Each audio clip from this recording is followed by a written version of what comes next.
Hello, welcome to this webinar about silencing your inner critic. And I am really looking forward to sharing with you a system of these 4 tactics that I have been working on, but this is also something that you didn't get in your coaching or training with me for those of you who have worked with me already. So this is something new, and I hope that you'll find it very valuable. I have found these very valuable and practiced this many, many times because that is something that as long as every single one of my clients that I've had over 2 decades has experienced, is the battle with the inner critic.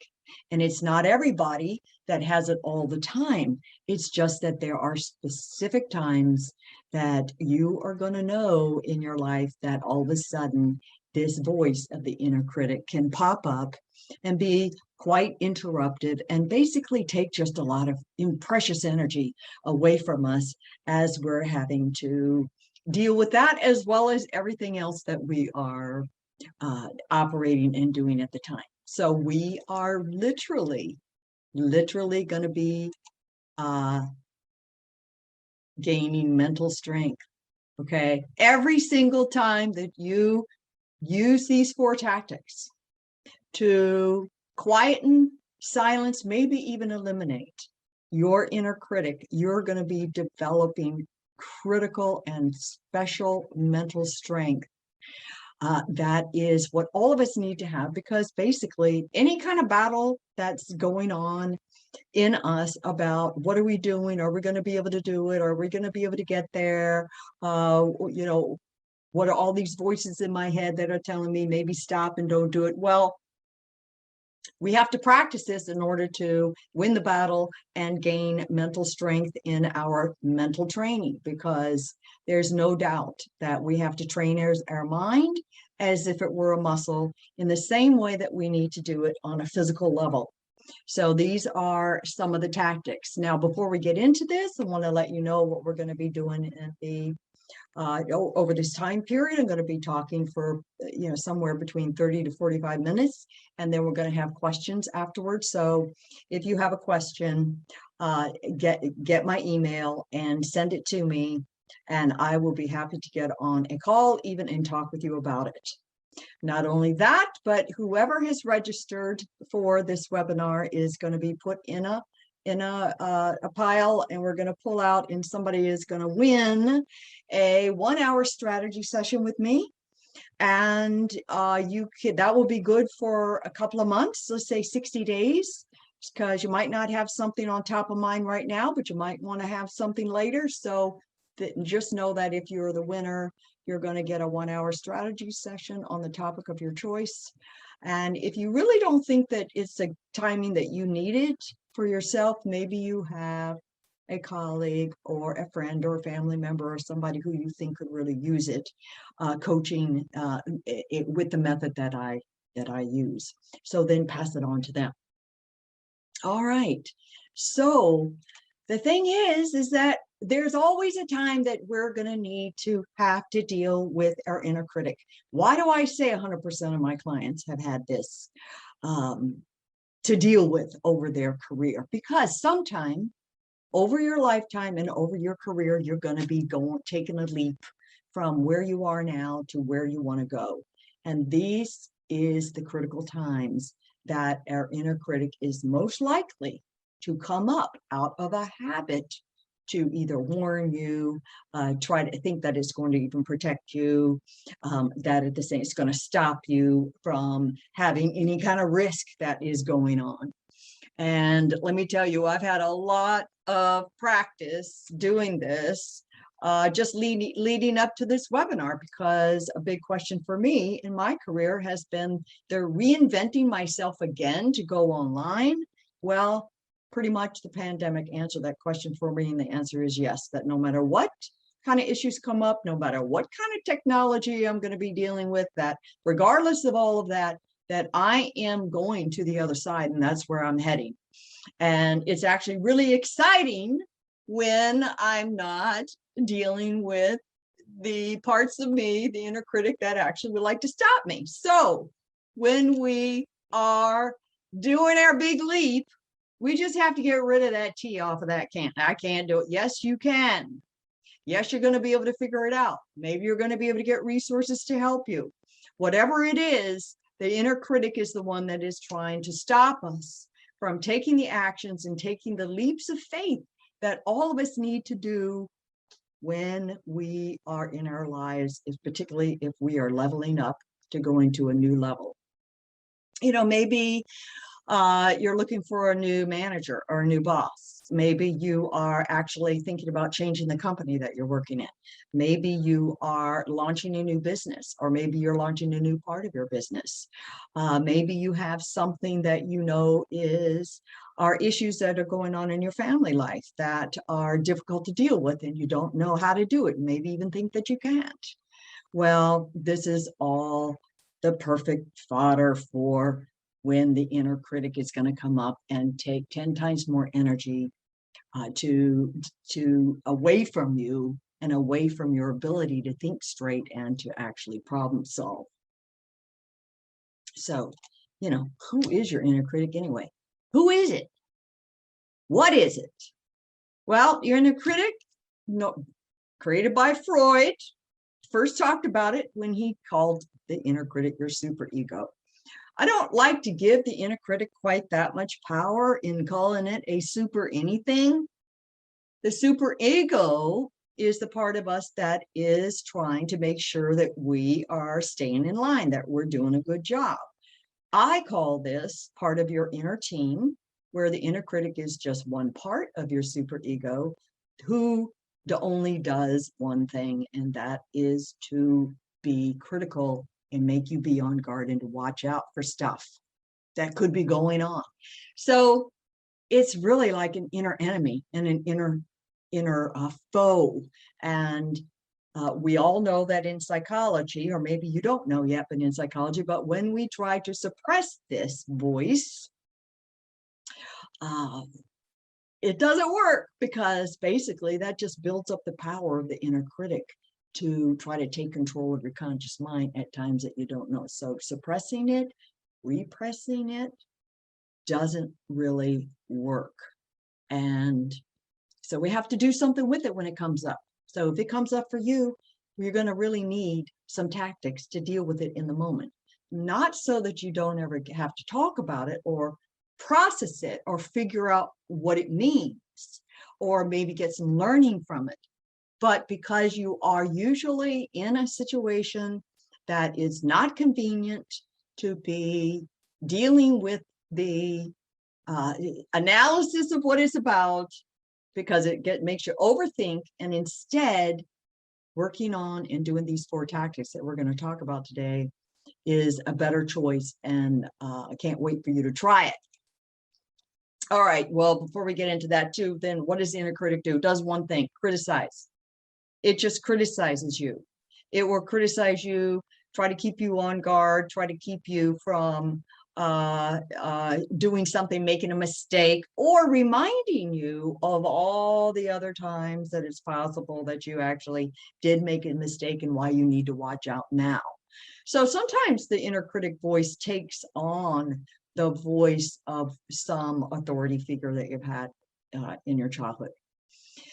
And however, even if you don't have that, everybody's capable of having an inner critic. There has never been somebody I've ever met, or I don't think there's anybody who doesn't have one.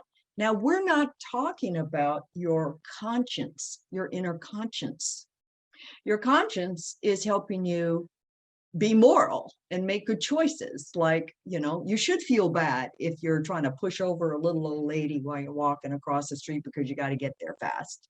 You know, we want to have a conscience. We want to be abiding by being in tune and integrity with our values as a person.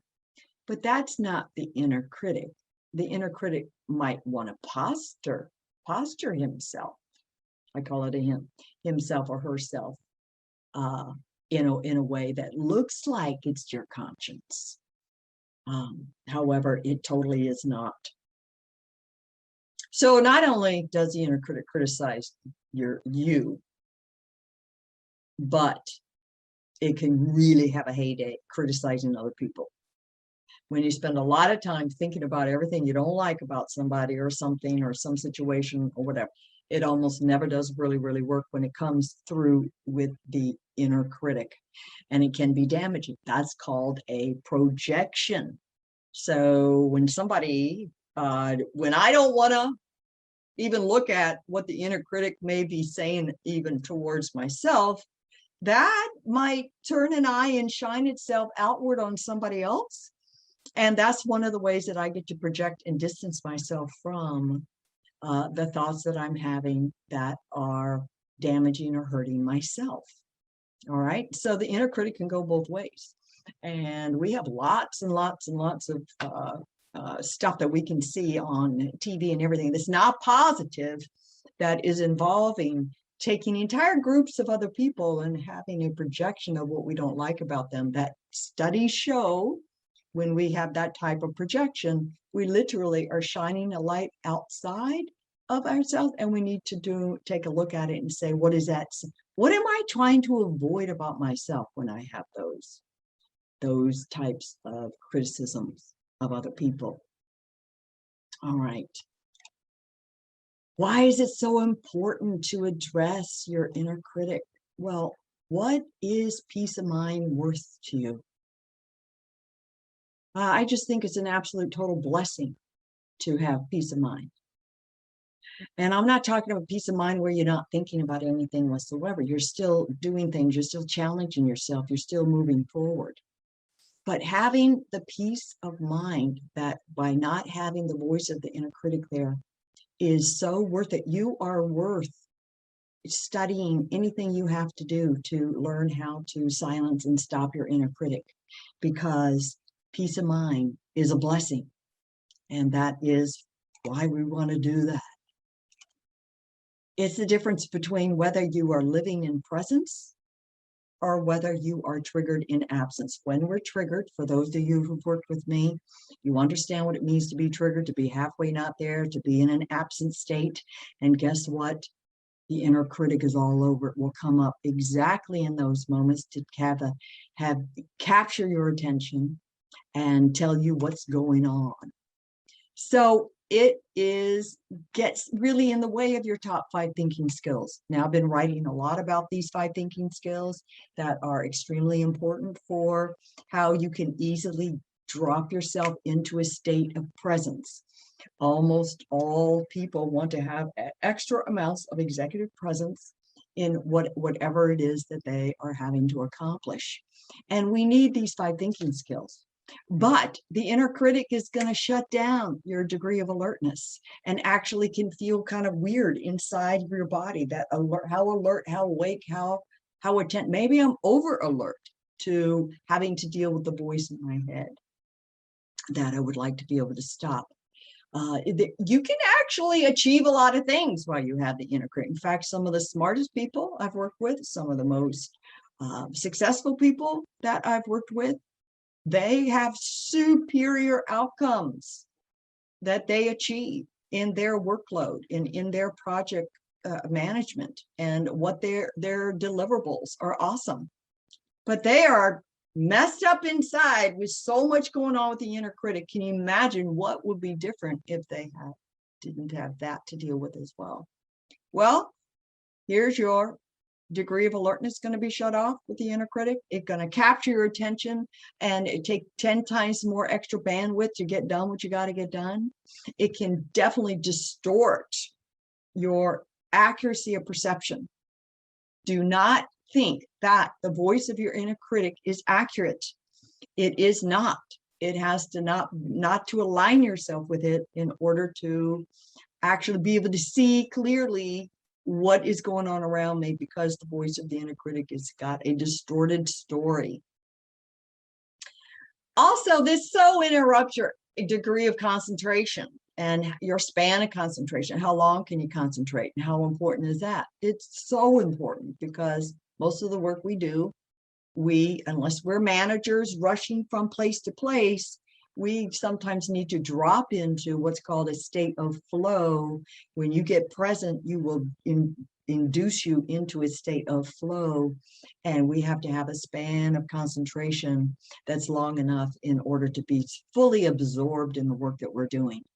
And the inner critic just completely interrupts that, because right at the time that a person might be able to be quiet enough to really focus, boom, that can come up and distract us, make us procrastinate, make us not get something done, make us give up even. Okay, well, that would be the absolute worst.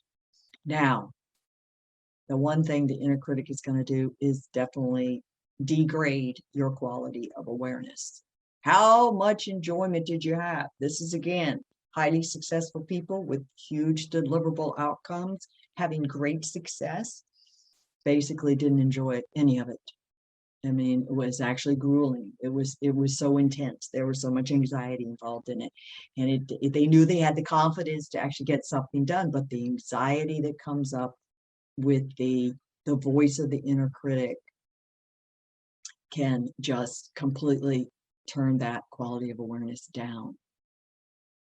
All right.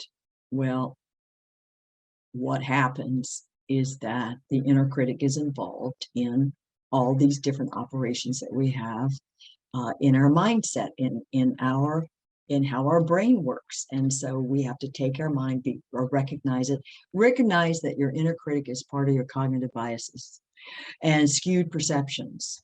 It is not a high value. Might pretend to use a value and say you got to be careful to do this, and you got to always kind of be perfect, or you got to be true to your values, and you have to do an exceptional job. Well, yes, but that is not the way that you get there, is by being pushed at by the inner critic. The inner critic has its own beliefs. It has its own intention, which is to pretend to be helping you when it's not. Your inner critic literally will cause a blind spot and get you into a narrow focus where you can't see everything around you. And it's definitely part of a self-limiting. Who is the part in you that would be holding a self-limiting belief and operating under that belief and trying to remind you about that negative belief? That's the inner critic. And also can have a heyday with your imagination. If you have a great imagination, when you hear this voice, you might also not just hear the voice, but you might actually see pictures and images if you're a highly visual person.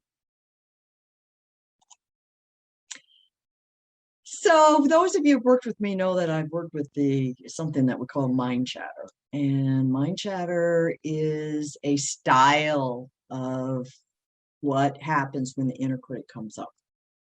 All right, so your inner critic, so what style are you? Take a moment to think about, what is the style of the mind chatter that your inner critic uses? Is it a blamer? Looking for blame around you, looking immediately for blame inside yourself, even if you had nothing to do with it, or automatically blaming other people or another department or another group of people.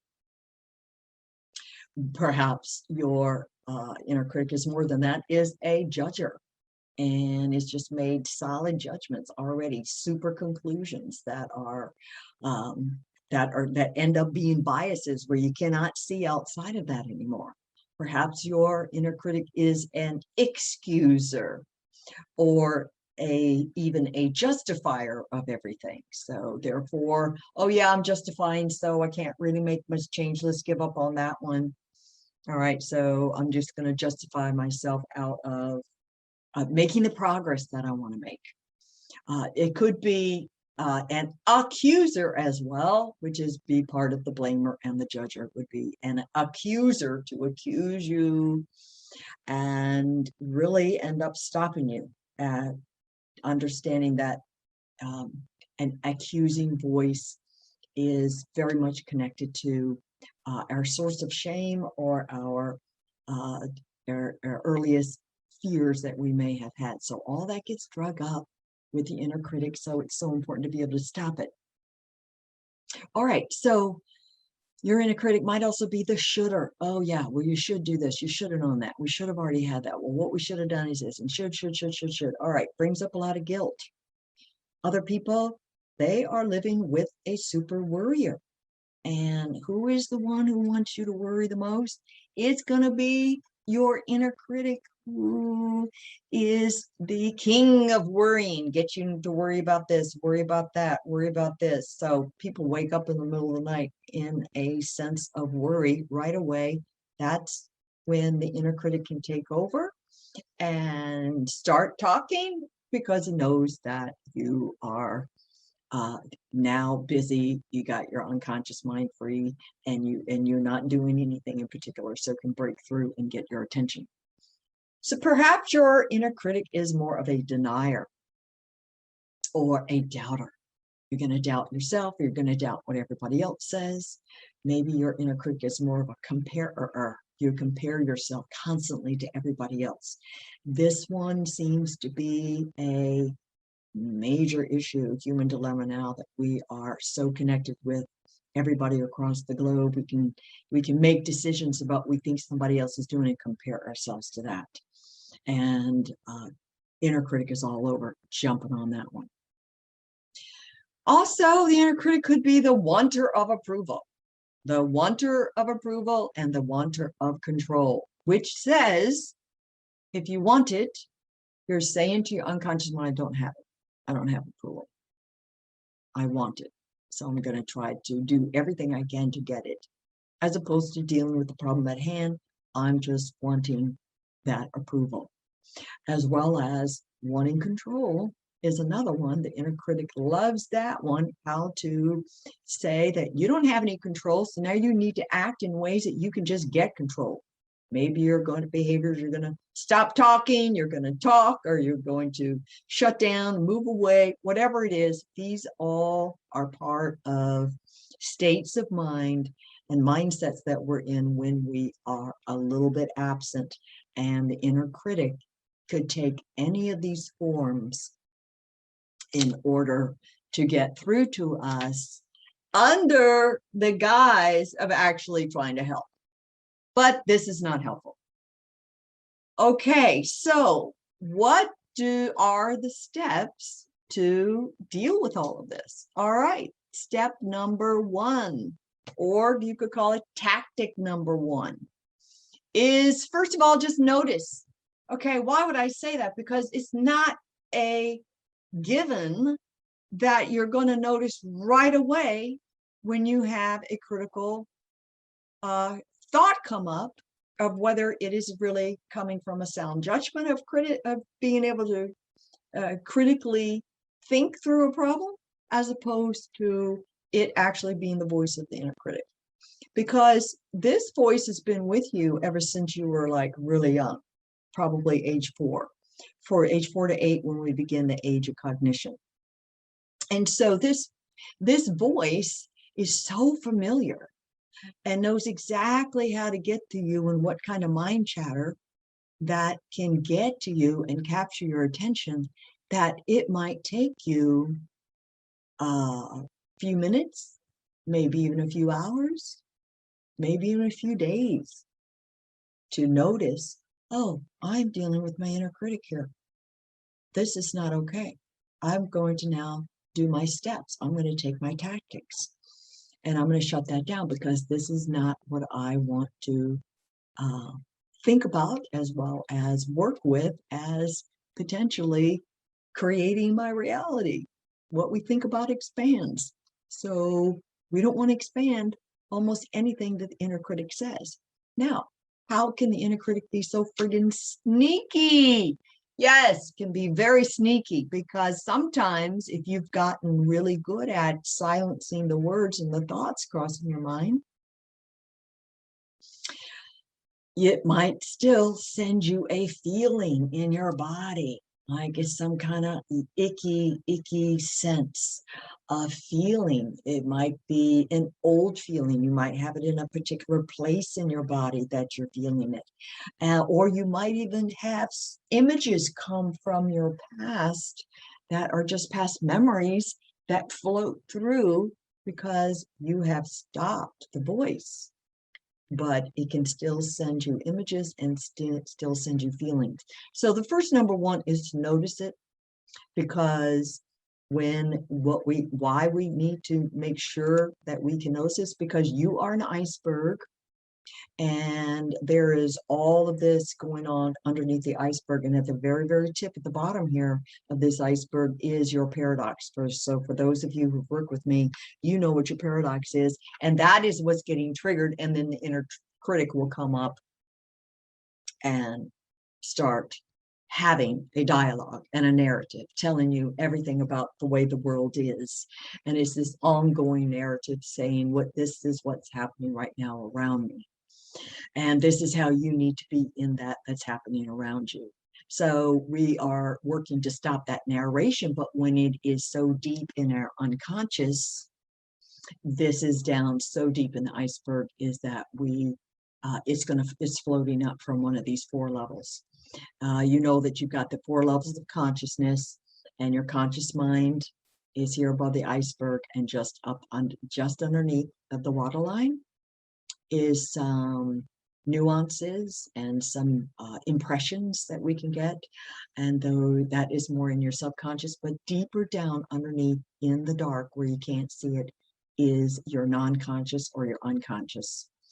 And your critic will go up and down all of these levels. Let's say you get really good at kicking it out of there in your conscious mind, but it's still latent here in your unconscious. So we first have to notice where it's coming from. If it's coming up with a feeling, if it is coming up with an image, but not a word or a voice or a narrative, then you know you're dealing with the subconscious and unconscious. All right, so that's tactic 1. Step 1 is to just notice it. Then you go immediately into tactic 2. And this one is awesome to do this. Immediately upon noticing it, you're going to go into this expanding of your body. This is expand your body out, your elbows away from your body and your toes all the way up. What are we expanding? All right, we are expanding something new. I'm going to show you. We're expanding what is called your fascia. And your fascia is an interconnected membrane that is covering your entire body, just like a Spider-Man suit. I call it my inner Spider-Man suit. And it is interconnected in something that's called tensegrity. And tensegrity means that there isn't one place on my body in one part of my fascia that is not in communication and interrelationship with another part. So what happens when we are triggered and we are compromised and we have the inner critic come up, studies show right away that your fascia starts to turn in, move in, shut down, maybe even go over. We lose our posture. We are in a compromised state where we lose our alignment. We're not centered. And then what happens is the fascia starts to get rigid and tense. And this is the absolute opposite of what we need to do in order to practice presence. And when that happens, even just putting yourself in that little position, okay, you could even try it right now. You could put yourself in a position of closed up and rigid fascia. And if you do that for much longer than a minute, you're going to start to feel it. You're going to start to feel kind of demotivated, low energy. Some people might even go to feeling a little bit hopeless, or anyway, it's just like bored or not fully there. So understanding what your fascia is and having your fascia be fully in alignment is a big thing. Then what do you do with your fascia? You're gonna do something called pendiculate. All right, pendiculation is when we start just go into a huge yawn. It's a whole body yawn that you are expanding as far out as you can from the top of your head to your toe. Now, all right, can you do this in the middle of a meeting? No, you can't. It would be awesome if somebody would just let you get up and do a great big, huge pendiculating stretch, because we're not talking about just stretching your body.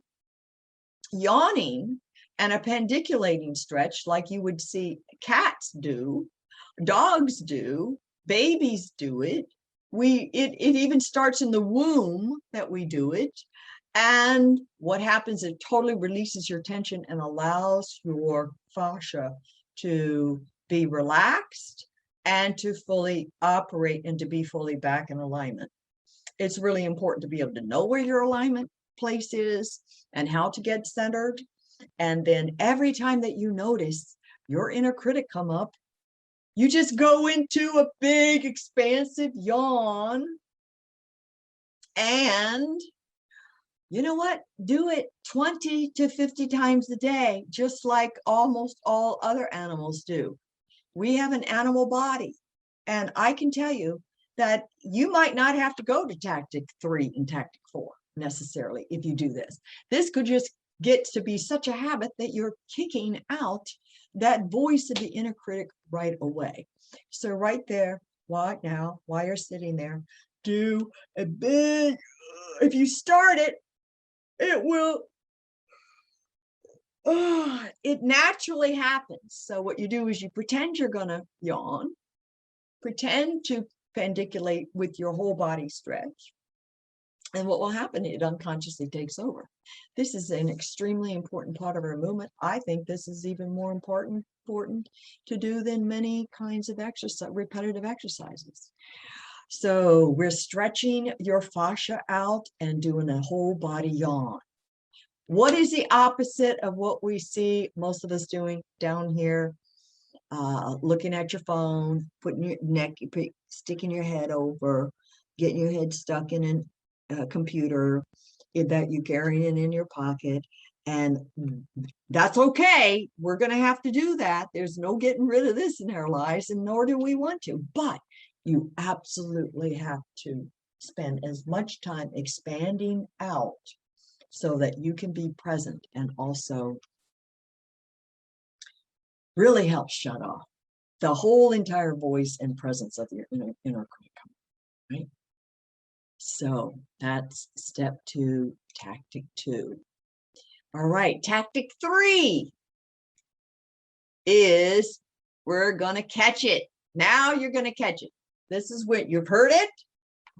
You hear the voice, you capture the actual sentence that it's trying to say to you. Like maybe, let's take an example, pretty much all of humanity have a little while, I'm not going to be good enough. You're not good enough. You're not good enough to do that, so don't even bother. All right, so let's catch that one. We're going to catch that, and then what we're going to do is look at it, but we're going to then cancel it. Going to say, I am not going to align myself with that thought. I'm not buying that. I caught it. I'm looking at it. I'm going to just cancel it. So what are some different ways for you to go about canceling it? If you are, don't have a pencil and a paper nearby, then you can do it in your imagination. But if not, you could write that sentence down and you can put X's through it. It's very nice. It's very good to have visuals. You X out every I, X, M, X, not X, good, X, enough. I'm canceling that. Well, if you have another kind of imagination, maybe you want to put that whole sentence, just lay it down on a sandy beach, and then watch the wind come and just blow it away.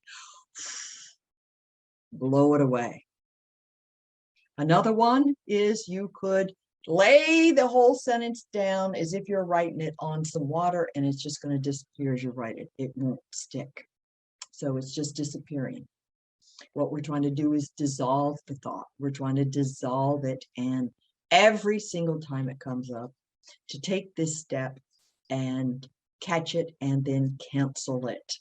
You're not always going to be able to use it as pen and paper. Maybe you're in the middle of a meeting.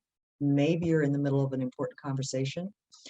Maybe you are in the middle of doing some kind of procedure at your work, and you can sense it comes up because you're sensitive. You can cancel it in your imagination. Just put it on the water, put it on the beach, let the wind blow it away. All right, so Tactic 4 is now you're going to declare something totally new. You're going to declare the opposite, because this is important then to align yourself. Not only am I canceling that, I'm going to declare, yes, I'm getting better. I'm good enough to do this. I'm good enough to at least try to do this, and I can get the resources to help me get better at this. I might not be the best at this right now, but I'm getting better and better every day at it. And all of that, as you know, I mean, positive thinking is a huge deal. In order to do it, though, we have to actually not align ourselves with the inner critic so that we can start to adopt and reframe and even begin to believe this new positive statement that's the opposite of what the inner critic was telling you. All right, the inner critic is not your friend. He's your foe, and he's not helping you get better at stuff. You have to use your willpower in order to stop it and to declare a new reality. But how do you actually do that in a little bit more than just speaking it out? Well, I think one of the very best ways to do this is to take a walk. You're going to work on this. You can't do this in the middle of a meeting, but let's say afterwards or during one of your walks, you're going to take that truth and then remember a moment of happiness, a moment of achievement, a moment of victory in your past. Maybe it's a moment of being fully present in your past when you were able to overcome the voice of the inner critic in that situation. If you have any memory like that at all, what you want to do is embody it. Think about it so much that you, in great detail, can remember until the point that you get the feeling coming up in your body, possibly even the emotional state that you were in during that time. And then while you are moving and walking and pendiculating, you're just embodying this new truth, declaring the truth that you want. And you're going to do it in the now. So that's how you take it from the past and bring it to the here and now. Why does this work? Well, it's because your unconscious mind does not tell any difference between your past, present, and future. Your unconscious mind doesn't know that victory of the past that's now coming up in your body, that you can feel, sense, and enjoy that energy, doesn't know that it's not happening right now, because you actually are making it happen right now. You're using your imagination to pull it up from your past into the now, at the same time that you're declaring this truth, which is the opposite of what you have just canceled. I have done this so many times in even preparing to share this with people on this webinar. I can tell you that it's extremely powerful and potent if you do it. You can't just think about it. You have to be able to do it, and you have to be able to do it again and again and again, so that you have changing your brain, and you, as if it were a muscle, you're forming a new habit. It's seriously just a habit. It's just discipline, that to catch it, as opposed to getting so used to hearing it for, a couple of hours, a couple of days, or however long it takes. And many of those are thoughts that have never been addressed. So as they come up for you, is every time you do these 4 tactics, you are literally rewiring your brain so it doesn't just automatically do that. And you're helping it rewire itself to something that is not only positive, but truly powerful, new mental habit that is helping you build your mental strength. And this I cannot say how important this is to being victory in this battle against your inner critic, literally every single day. You do this 200 times a day if you have to. There will be a breakthrough where your inner critic is going to go, it's not going to work anymore. There's some definite things that my inner critic doesn't even try. to go there, because it knows I'm just going to shut it down. No, it's not going to work. It's not a habit. It's not a habit anymore in my mind. I'm not driven by that negative voice anymore. And that just took a habit in order to shut it down. And it doesn't matter who you are, at some point over your time in your career, there's going to be a time where the critic comes up and has this narrative voice, and you want to have to do these 4 tactics to look at it and notice it first, then go into a pandiculation, expand it, might kick it right out. Then you're going to catch it and look at it and go, say, no, I'm going to cancel that. And then declare what it is that you want to declare. Now, can you do these in exactly this sequence? Well, the number one always has to be number one. You're first of all going to notice it. But maybe you're somebody good, you can immediately go to the catch it, cancel it, and declare it. And maybe you can, but for me, there's so much that it can stop right away if I just go into a physical expansive, because it's so physical. What we know is that there's so much brain research about the way that our bodies move, and the way that we sit, the way that we move, tells our brain what's going on, gives it some idea of what is happening. And so this expansion thing, I put it number 2 because it might kick it out without even needing to do all of 3 and 4. So do it in the sequence that you want to, but of course you're always going to have to start with first noticing it, and noticing whether it is an actual statement, whether it is voice, whether it's just got feelings in it, or whether it's just got images. All right, so thank you very much. We're going to have some questions.